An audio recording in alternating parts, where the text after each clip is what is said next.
Hello my dear student, welcome back to Aadim classes. Aadim ક્લાસીસમાં તમારું હાર્દિક સ્વાગત કરું છું. ચલો વિદ્યાર્થીઓ, આજના વિડીયોની અંદર આપણે વિષય સામાજિક વિજ્ઞાન અને ધોરણ 9ની અંદર વિષય સામાજિક વિજ્ઞાનનું શૈક્ષણિક વર્ષ 2024-25નું નમૂનાનું પ્રશ્નપત્ર આપણે સોલ્વ કરવાના છીએ. બીજું ખાસ કે તમારું હજુ જો સામાજિકનું પેપર લેવાનું બાકી છે તો તમારા માટે મોસ્ટ ઇમ્પોર્ટન્ટ પેપર છે, કારણ કે ક્યાંક ને ક્યાંક જો ટ્વિસ્ટ કરીને પ્રશ્નો પૂછાય તો એ પ્રશ્નો તમને અહીંથી જોવા મળી રહેશે. ઘણીવાર એવું હોય છે કે વિકલ્પો બેઠે બેઠા નથી પૂછ્યા હોતા, એમાં ક્યાંક ને ક્યાંક ટ્વિસ્ટ કરીને પ્રશ્નો આપેલા હોય એટલે આપણે હેરાન થવું પડે કે આવા પ્રશ્નો તો આપણે ક્યાંય વાંચ્યા જ નથી. તો આ પેપરની અંદર ક્યાંક એવા પ્રશ્નો આપેલા. ફટાફટ આગળ વધીશું, વિભાગીય ઉપર જઈશું. વિભાગીય તમારો 24 ગુણનો છે અને તમને વિભાગીયની અંદર વિકલ્પો ખરા ખોટા અને ખાલી જગ્યા પૂછાય છે. તો ચલો શરૂઆત કરીએ છીએ ફટાફટ પ્રશ્ન નંબર 1ની. ઈસ્ટ ઇન્ડિયા કંપનીનું સૈન્ય શક્તિશાળી હોવા છતાં નવાબના સૈન્યને પરાજય આપવાનું સફળ ન લાગતા રોબર્ટ ક્લાઇવે કઈ યોજના બનાવી હતી? જ્યારે પ્લાસીનું યુદ્ધ અને બક્સરનું યુદ્ધ થયું ત્યારે તમને ખ્યાલ છે કે પ્લાસીના યુદ્ધની અંદર સૌથી પહેલાં યુદ્ધ થયું હતું પ્લાસીનું. તો પ્લાસીના યુદ્ધની અંદર જે નવાબ હતો એની સામે રોબર્ટ ક્લાઇવને યુદ્ધ કરવાનું હતું. તો પછી એને ખબર છે કે અમે લોકો ત્યાં સફળ નહીં થઈએ એટલે એને દગાખોરીનો યોજના બનાવી હતી. શેની યોજના બનાવી હતી? દગાખોરીની યોજના બનાવી હતી. ચાલો પ્રશ્ન નંબર 2. મેં સ્વાતંત્ર્ય આંદોલન દરમિયાન જાહેર કરેલું કે સ્વરાજ મારો જન્મસિદ્ધ અધિકાર છે અને તેને લઈને હું જંપીશ. આ વાક્ય કોણ બોલે છે તેને ઓળખાવો. તો અહીંયા તમને ઓપ્શન આપેલા છે. એમાં જે બાળ ગંગાધર ટિળક છે, તો બાળ ગંગાધર તિલકે એવું કીધું હતું કે સ્વરાજ મારો જન્મસિદ્ધ અધિકાર છે અને તેને હું લઈને જ જંપીશ. મોસ્ટ એમપી ક્વેશ્ચન છે અને ખૂબ પૂછાય એવો પ્રશ્ન છે. ચલો ત્યાંથી આગળ વધવું છે તો પ્રશ્ન નંબર 3 છે.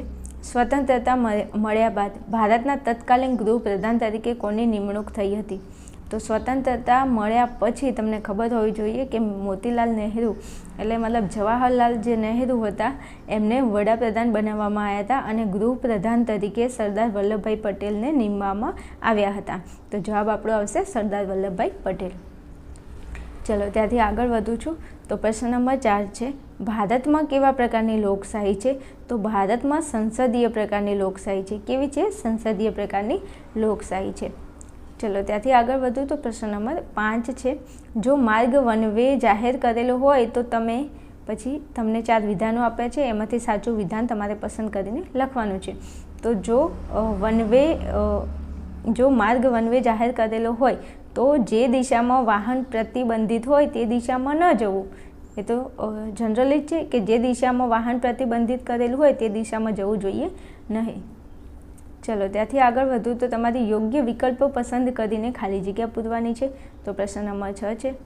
અસહકાર આંદોલનના ભાગરૂપે અંગ્રેજી શિક્ષણ છોડી તેના સ્થાને રાષ્ટ્રીય શાળાની સ્થાપના થઈ. તે સમયમાં ગાંધીજી દ્વારા ખાલી જગ્યા વિદ્યાપીઠની સ્થાપના ગુજરાતમાં કરવામાં આવી હતી. તો જે ગાંધીજી હતા એમને ગુજરાત વિદ્યાપીઠની સ્થાપના કરી હતી. શેની સ્થાપના કરી હતી? ગુજરાત વિદ્યાપીઠની સ્થાપના કરી હતી. આખું નામ છે ગુજરાત વિદ્યાપીઠ. ચલો 7મા નંબરનો પ્રશ્ન છે. ભારતના વડાપ્રધાન નરેન્દ્ર મોદી અને ચીનના વડાપ્રધાન જિનપિંગ વચ્ચે ખાલી જગ્યા અમદાવાદ ખાતે સૈન્ય મુલાકાત થઈ હતી. તો કઈ જગ્યાએ થઈ હતી? તો ગાંધી આશ્રમે થઈ હતી. ચલો 8માં કીધું છે કે દિલીપભાઈની ઉંમર 55 વર્ષની છે, હિમાંશુભાઈની ઉંમર 67 વર્ષની છે અને રાજેશભાઈની ઉંમર 71 વર્ષની છે. આ ત્રણેયમાંથી કોણ સુપ્રીમ કોર્ટના ન્યાયાધીશ બની શકે છે? તો વિદ્યાર્થીઓ આપણને ખબર હોવી જોઈએ કે સુપ્રીમ કોર્ટના જે ન્યાયાધીશ છે એમની ઉંમર 65 વર્ષથી વધુ ન હોવી જોઈએ. કેટલા? 65 વર્ષથી વધુ ન હોવી જોઈએ. તેમાં જો આ 67 છે એટલે મતલબ 65થી વધી જાય છે, પછી આ 70 છે એ પણ વધી જાય છે. તો ઓનલી માત્ર જે દિલીપભાઈ છે એમની ઉંમર 55 છે, મતલબ 65થી નીચે છે. તો દિલીપભાઈ એ ન્યાયાધીશ બની શકે છે સુપ્રીમ કોર્ટના. તો જવાબ આવશે દિલીપભાઈ.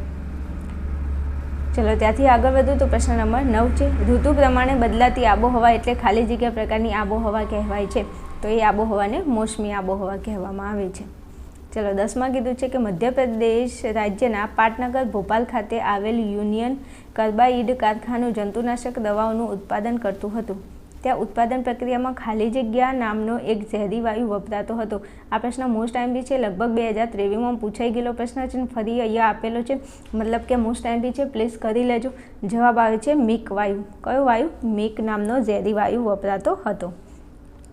હાલો ત્યાંથી આગળ વધું છું. તો તમને અહીંયા કીધું છે કે વિધાનો ખરા છે કે ખોટા છે તે તમારે જણાવવાનું છે. તો પ્રશ્ન નંબર 1 છે, ભારતીય બંધારણ 26 નવેમ્બર 1950ના દિવસે પસાર કરવામાં આવ્યું છે. તદ્દન ખોટું છે. કેમ? કારણ કે 26 નવેમ્બર 1949ના રોજ તેને પસાર કરવામાં આવ્યું હતું. અહીંયા 50 નહીં આવે, 49 આવશે. અને 26 જાન્યુઆરી 1950ના રોજ તેનો અમલ કરવામાં આવ્યો હતો. એટલે 2 પ્રશ્નો છે, અહીંયા તમે ધ્યાન આપશો કે 26 નવેમ્બર 1949ના રોજ તેને પસાર કરવામાં આવ્યું હતું અને 26 જાન્યુઆરી 1949ના રોજ તેનો અમલ કરવામાં આવ્યો હતો. નથી આપણે 26 જાન્યુઆરી ઉજવીએ છીએ ને, તમને ખબર હશે, આપણે સ્કૂલમાં બધા લોકો આપણે ઉજવીએ છીએ 26 જાન્યુઆરી.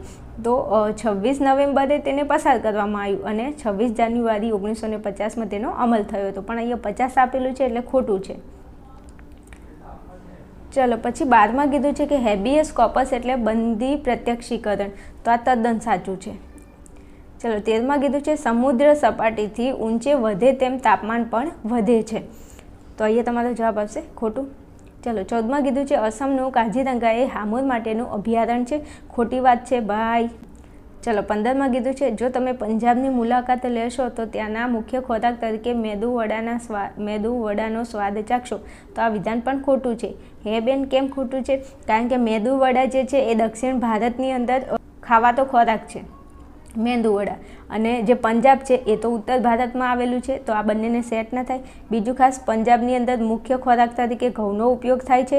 બીજું આપણે નથી પંજાબી ડીશ નથી ખાતા, તો પંજાબી ડીશમાં શું હોય? પનીરની સબ્જી હોય, તંદૂરી રોટી હોય, પછી એનું મુખ્ય પીણું લસ્સી છે.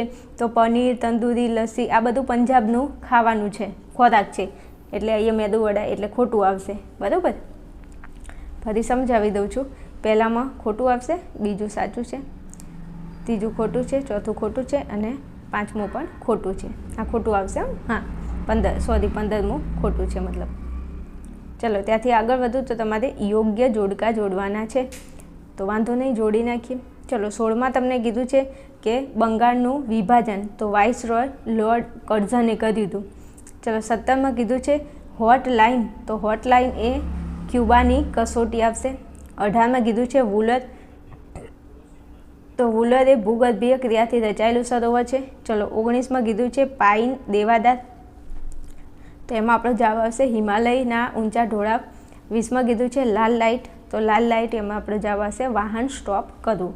ઓકે, ચલો ત્યાંથી આગળ વધું છું. તો તમને અહીંયા 1-2 શબ્દોમાં તમારે જવાબ લખવાના છે. એમાં પ્રશ્ન નંબર 21 છે, એમાં કીધું છે સંયુક્ત રાષ્ટ્રોએ 10 ડિસેમ્બર 1948 દિનને કયા દિવસ તરીકે ઉજવવામાં આવે છે? તો માનવ અધિકાર દિવસ તરીકે, માનવ અધિકાર અથવા હક તમે જે કહો તે, માનવ અધિકાર દિન તરીકે ઉજવવામાં આવે છે. ચલો 22માં કીધું છે અત્યારે લોકો છત્રી અને રેનકોટનો ઉપયોગ કરી રહ્યા છે, તો ભારતમાં કઈ ઋતુ અનુભવાતી હશે? હવે આપણે છત્રી લઈને જતા હોય, રેનકોટ પહેરીએ તો કઈ ઋતુ હોય તો આપણે આ બધું કરવું પડે? તો ચોમાસું તમે લખો તો પણ ચાલે અને વર્ષા ઋતુ લખો તો પણ ચાલે, ચોમાસું અથવા વર્ષા ઋતુ. ઓકે, ચલો પછી 23માં કીધું છે ભારત સરકારે નવી રાષ્ટ્રીય વન નીતિ ક્યારે જાહેર કરી? તો 1988માં જાહેર કરી હતી. ક્યારે? 1988માં. ચલો 24માં કીધું છે સ્ટોપ લાઇન એટલે શું? તો સ્ટોપ લાઇન એટલે વાહનને સ્ટોપ કરવું અથવા થોભોનો સંકેત પહેલાંની આડી લાઇનને સ્ટોપ લાઇન કહે છે. થોભોનો જે સંકેત હોય એના પહેલાંની જે આડી લાઇન છે એને સ્ટોપ લાઇન કહે છે. ચલો ત્યાંથી આગળ જાઓ તો વિભાગ બી છે. વિભાગ બીની અંદર તમે જોઈ શકો છો 9 પ્રશ્નોના જવાબ તમારે લખવાના છે. દરેકના 2 ગુણ મળે છે. અહીંયા પ્રશ્નોનો સ્ક્રીનશોટ તમે લઈ શકો છો. સરસ મજાના પ્રશ્નો તમને અહીંયા આપેલા છે. ચલો ત્યાંથી પછી આગળ જાઉં તો અહીંયા તમારો વિભાગ સી છે. વિભાગ સીમાં તમારે 6 પ્રશ્નો લખવાના છે. પ્રશ્નો અહીંયા તમને ચિત્ર આપેલું છે, ચિત્ર ઉપરથી તમારે પ્રશ્નોના જવાબ આપવાના છે. ચલો ફટાફટ પ્રશ્નો તમે જોઈ શકો છો. ચલો લાસ્ટમાં વિભાગ ડી છે. વિભાગ ડીની અંદર તમને આ ક્વેશ્ચન આપેલા છે, જે તમે અહીંયા જોઈ શકો છો. ચલો મારા વાલા વિદ્યાર્થીઓ, આ વિડીયોને આટલા સુધી રાખું છું. તમારે ધોરણ 9ને લગતા કોઈ પણ પેપરના સોલ્યુશન જોઈએ છે તો નીચે ડિસ્ક્રિપ્શનમાં લિંક આપેલી છે, ત્યાં જઈ અને તમે પ્લેલિસ્ટમાં જઈ અને દરેકે દરેક વિષયના પેપર સોલ્યુશનના વિડીયો જોઈ શકો છો. ચલો મળીશું નેક્સ્ટ વિડીયોમાં. ત્યાં સુધી જોતા રહેશો આદિન ક્લાસીસ.